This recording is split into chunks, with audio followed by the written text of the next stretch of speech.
As a master teacher for over 25 years, let me share some of my secret sauce for success in the classroom.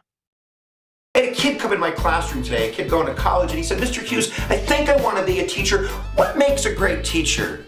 And I said, "Kid, what are you doing in my room and why are you asking me?"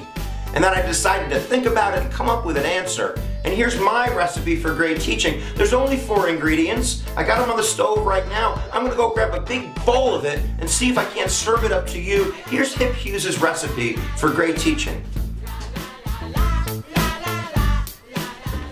25% content knowledge. Look, whatever you're teaching, you need to understand the content. You need to be one step ahead of everybody. You need to understand the content beyond the curriculum because you're generally interested in it. It needs to be something that's part of your life. If you're a social studies teacher, you should be watching documentaries and watching the news and reading different types of print and having your ear to the page stone. And if you're a science teacher, you should be watching like biology documentaries. And if you're a math teacher, I don't know what the hell you gotta do, but you should love your content and always be immersed in it and always be a lifelong learner. If you want your kids to be lifelong learners, then what are you doing?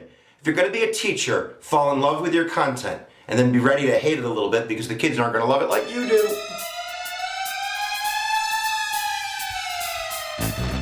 25% pedagogy. Pedagogy just basically means a belief in a certain type of methodology. And many times teachers are very absorbed into other people's methodologies. They have publishing companies come in and ed reform companies come in and they tell them, this is a great way, this is the way you should be doing it.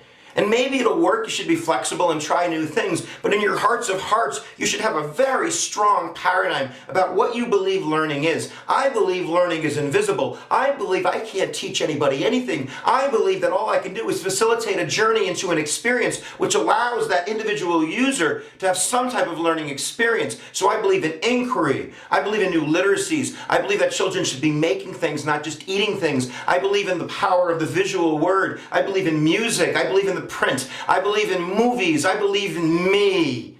You really have to believe in the methodology and the pedagogy that you're going to be entertaining in the classroom. And if you believe it, be flexible to change it, then you should be good to go. 25% content knowledge, 25% methodology, pedagogy. We got half the stew.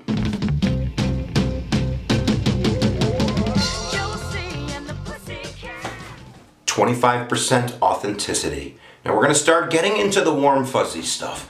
Authenticity, I mean, you need to be for real. You need to be for real in how you talk and how you act. You need to be for real in what you're doing in the classroom. You need to be a real life human being. Don't be a phony. If you're putting on a mask and going to school, kids know that the second they see you and you're going to lose them.